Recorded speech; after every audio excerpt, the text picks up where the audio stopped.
Bismillahirrahmanirrahim. Assalamu alaikum. How are you all? My name is Samina Sattar and I am taking mathematics of class 4. So we were doing unit number 6 and the name of this unit is time. So today our topic of discussion is calendar. That how can we find different things from the calendar, that who is older, who is younger, and is this a leap year and how many days in 1 month, maybe in the month of April. So ये सारी चीज़ें जो हैं वो हम calendar का इस्तेमाल सीखेंगे कि कैलेंडर से इस्तेमाल करते हुए हम मुख्तलिफ़ चीज़ें किस तरह ढूंढ सकते हैं कि किसकी बर्थडे कब आ रही है, कौन सा डे किस दिन आ रहा है, लीप ईयर है या नहीं है, ठीक है। तो और इससे रिलेटेड जो हमारे पास एक्सरसाइजेज हैं, exercise number 10 on the page number 110, exercise number 11 on the page number 111 and exercise 12 on the same page number 111. So open your math book, page number 110 for the exercise number 10. So let's start. Exercise number 10 on the page number 110. Use this year's calendar to answer the following question. आपको इस साल का calendar इस्तेमाल करते हुए इन सवालों के जवाब देने हैं। So the question number 1, is this a leap year? क्या हमारे पास ये लीप ईयर है? लीप ईयर के लिए आपने एक चीज़ चेक करनी होती है कि फरवरी में हमारे पास 29 डेज़ आ रहे हैं या नहीं।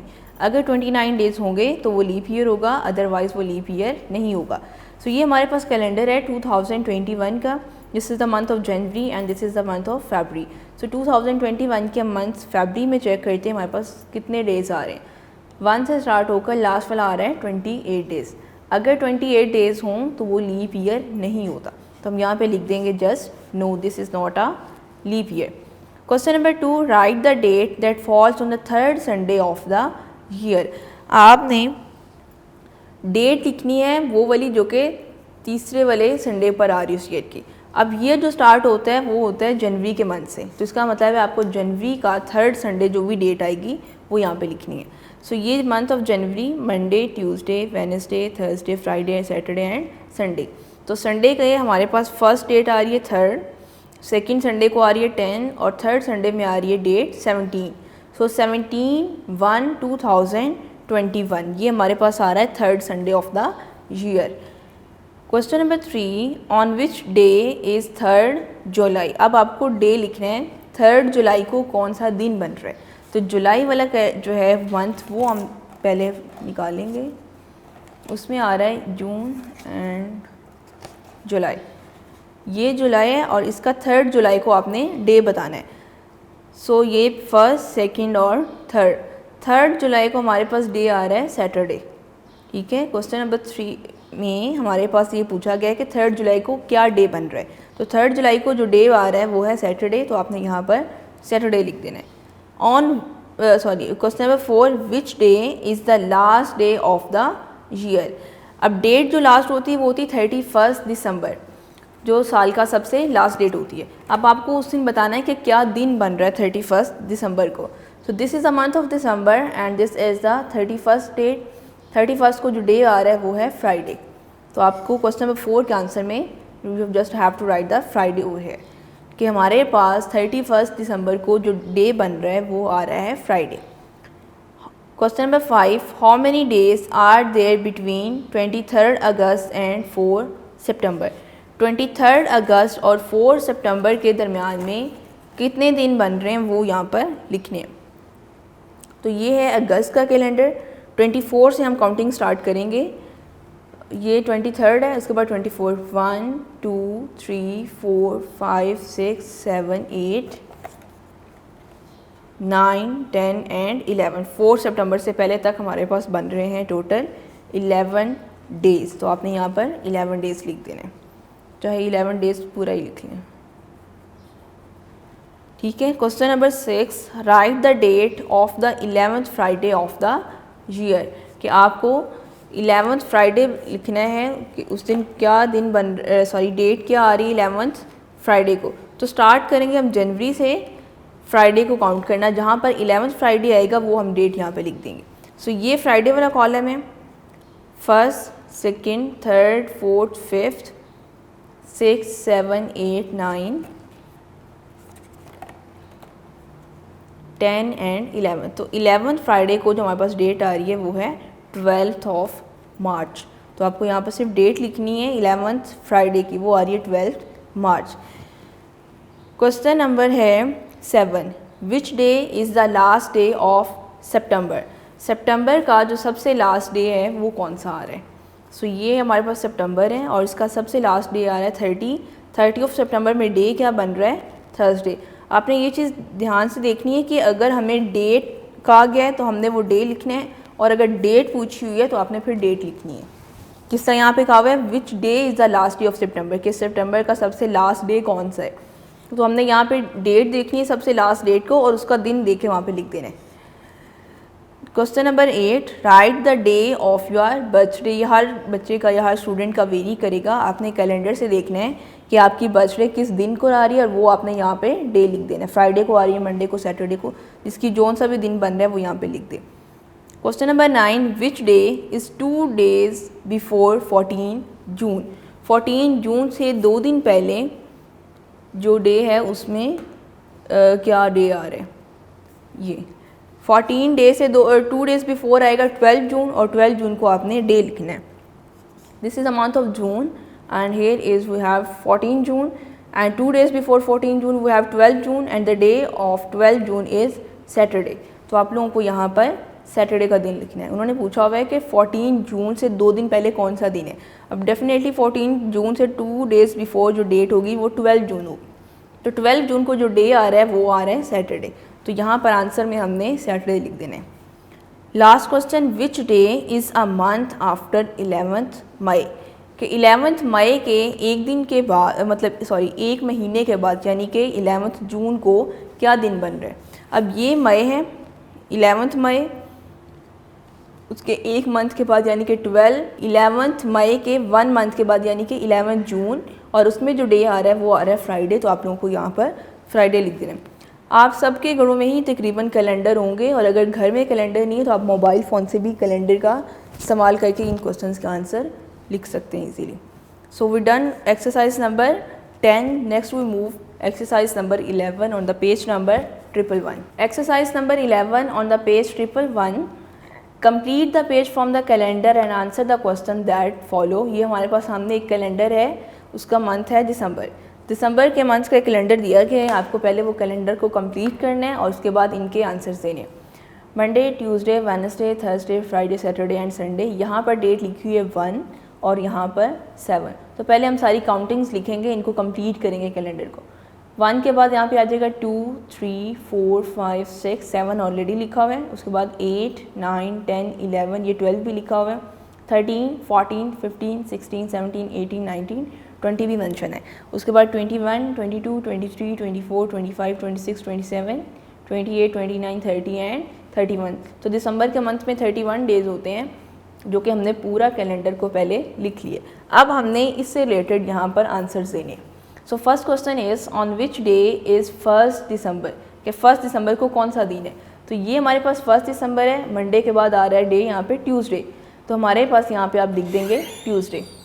Question number 2, give the dates of all the Thursdays of the month, कि थर्सडे, इस मंथ के थर्सडे में जितने भी डेज आ रहे हैं वो सब लिख दें।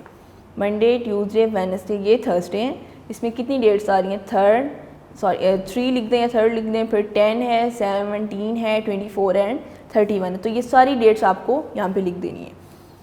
Next question number 3, which day is the 24th of the month.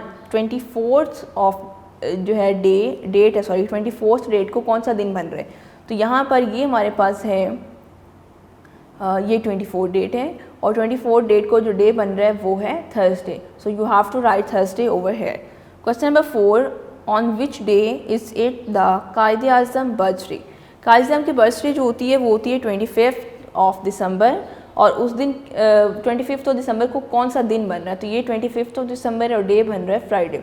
तो चाहे आप सिर्फ फ्राइडे लिख दें, क्योंकि रिक्वायर्ड डे पूछा हुआ है तो वो फ्राइडे। अगर आप डेट भी लिखना चाहते हैं कायदे आज़म की बर्थडे, वो है 25 दिसंबर, लेकिन क्वेश्चन के अकॉर्डिंग जो रिक्वायरमेंट है वो जस्ट डे लिखने हैं, अपने डेट नहीं पूछा गया। तो Friday is the correct answer. लेकिन अगर आप एक्स्ट्रा 25 दिसंबर लिखना चाहते हैं अपनी आसानी के लिए, वो भी लिख सकते हैं। The last exercise of this unit is exercise number 12। Look at the list of the birthdays and answer the question that follow. कि आपने यहाँ पर कुछ जो हैं लोग उनकी बर्थडे दी गई है और वो देखें और उसके बाद आपने इनके आंसर देने। जवेरिया, दानिश, नवीन एंड फराज। ठीक है, ये हमारे पास होता है डे, ये डे मंथ, और ये हमारे पास होता है ईयर। ठीक है, कि 15, 6 एंड 1998 ये है 1999 में, ये भी 1998 और ये भी 1998। अब जिसका मंथ पहले आ रहा है, सॉरी जिसका ईयर पहले आ रहा है वो हमारे पास होता है ओल्डर, और जिसका ईयर बाद में आ रहा है वो हमारे पास होता है यंगर। यानी कि अगर लेट सपोज आप खुद देखें कि अगर आपका जो year of the birth of the year है वो है 2006, ठीक है, और आपका कोई छोटा बहन भाई है उसकी जो आ रहा है ईयर वो है 2008, तो आपका ईयर 2006 पहले आता है तो आप बड़े हैं, 2008 बाद में आता है तो वो छोटा है आपसे। इसी तरह यहाँ पर भी जो ईयर पहले लिखा हुआ है या जो पहले आता है, जिस तरह 1998 पहले आता है, 1999 बाद में आता है, तो जो लोग 1998 में पैदा हुए हैं वो बड़े हैं और जो 1999 में हुए हैं वो उससे छोटा है। अब यहाँ पे 3 लोग जो हैं वो सेम ईयर उनका आ रहा है 1998 का, जवेरिया का, नवीन का और फराज का। अब इन तीनों में से दानिश सबसे छोटा है क्योंकि उसका 1999 आ रहा है। अब इन तीनों में से हमने देखना है जवेरिया, नवीन और फराज में से कि कौन सबसे बड़ा है और कौन सबसे छोटा है, क्योंकि ईयर सेम है तो हम इनके मंथ्स चेक करेंगे। इसी तरह जो मंथ्स आता है पहले वो ज़्यादा बड़ा होगा स्टूडेंट या पर्सन, और जिसका मंथ बाद में आता है वो उससे छोटा होगा। जिस तरह अगर किसी का जनवरी में आ रहा है, लेट्स सपोज 2 स्टूडेंट्स हैं, दोनों का 2006 ईयर, अब एक का जनवरी में है 2006 और एक का है नवंबर 2006। अब जनवरी चूँकि मंथ्स पहले आता है इसलिए जनवरी 2006 वाला जो स्टूडेंट है वो बड़ा होगा और नवंबर 2006 वाला स्टूडेंट उससे छोटा होगा। तो इसी तरह इनके तीनों स्टूडेंट्स के भी हमने मंथ्स चेक करने हैं। जिस तरह नवीन का आ रहा है 2nd मंथ है और इसका जवेरिया का 6th मंथ है, फराज का 10th मंथ, तो 2nd यानी कि फरवरी वाला मंथ्स पहले आते हैं।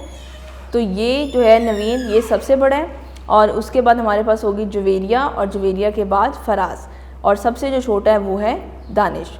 सो नेम द ओल्डेस्ट, सबसे बड़ा कौन है? नवीन, जिसका ईयर भी और मंथ्स भी सबसे पहले आ रहा है। So Naveen is the oldest.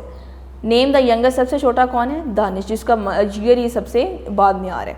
In which month was Javeria born? Javeria का 6 है यहाँ पे लिखा हुआ है तो 6 मंथ होता है जून, तो आपने जून लिख देना है। How many months younger is Danish than Faraz?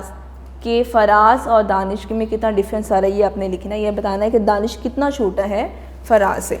अब दानिश जो है और फराज, इसका है 1998 और इसका 1 ऑफ 1999, तो 10 के बाद हमारे पास आता है 11 एंड 12, 2 मंथ्स हैं उसके और डेज आ रहे हैं 25 days. So Danish is younger than Faraz 2 months and 25 days. Question number 5 है, क्योंकि यहाँ पे 16 उसकी डेट लिखी है, इसकी 11 लिखी, तो डेज भी आप काउंट कर सकते हैं।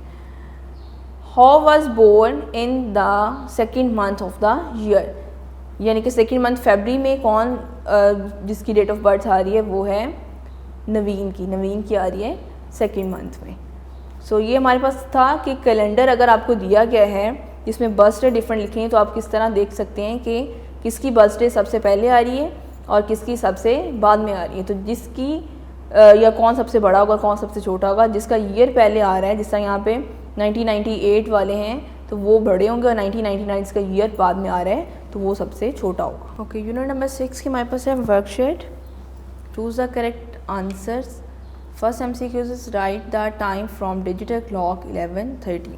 आपके पास अगर डिजिटल क्लॉक में 11:30 लिखा हुआ है तो इनमें से कौन सा करेक्ट ऑप्शन है? तो इसको रीड भी हम 11:30 ही करते हैं, लिखते भी हम वर्ड्स में लिख लेते हैं 11:30। सो बी में आ रहा है 11:30, B is the correct option. आप इसके ऊपर टिक कर लें या सर्कल कर लें, दोनों ठीक होंगे। Second MCQ, how many days makes January month? कि जनवरी के मंथ में कितने डेज होते हैं? 31 days. How many days are in a week? एक हफ्ते के अंदर कितने दिन होते हैं? 7। तो B is the correct option. Number 4, total months in a year are? जनवरी से स्टार्ट होते हैं और दिसंबर तक होते हैं, तो हमारे पास टोटल जो मंथ्स होते हैं वो होते हैं 12। So A is the correct option. Number 5 MCQs, total days in a year 365 हमारे पास होते हैं total days, so D is the correct option. In a leap year how many days in February, leap year अगर हो तो उसमें फरवरी में हमारे पास डेज होते हैं 29, so B is the correct option. Total weeks in a year 52, A is the correct option. How many days are in April, अप्रैल के अंदर हमारे पास होते हैं 30 days. What is the 6th month of the year, 6th month of the year is June. Which of the following time is AM, AM हमारे पास होता है between midnight to midday, और यहाँ पे हमारे पास ऑप्शंस हैं 11 at night, 11 at night हमारे पास आता है after the mid day, 4 in the evening again after the mid day, कि दिन के 12 बजे के बाद ये दोनों वक्त आते हैं, 7 in the morning and 8 at night, 8 at night वाला भी हमारे पास दिन के बाद ही रात आती है, तो दिन के 12 बजे के बाद ये वक्त आते हैं। तो 7 in the morning हमारे पास होता है कि मिड नाइट से मिड डे के दरमियान, मॉर्निंग में अमूमन ब्रेकफास्ट का टाइम होता है, सो 7 in the morning के साथ हमारे पास आएगा AM, तो सी इज़ द करेक्ट ऑप्शन। मैं उम्मीद करती हूँ कि आपको ये मेरा लेक्चर समझ आया होगा। इस लेक्चर में हमने सीखा है कि कैलेंडर को किस तरह इस्तेमाल करते हैं। कैलेंडर में से हम देख सकते हैं कि किस वाले महीने में कितने दिन आ रहे हैं, ये लीप ईयर है या नहीं है, या बर्थडे अपनी फाइंड कर सकते हैं। तो ये तमाम चीज़ें बहुत ज़्यादा हमारी रोज़मर्रा ज़िंदगी में भी इस्तेमाल होती हैं। So do practice at home, stay safe, अल्लाह हाफ़िज़।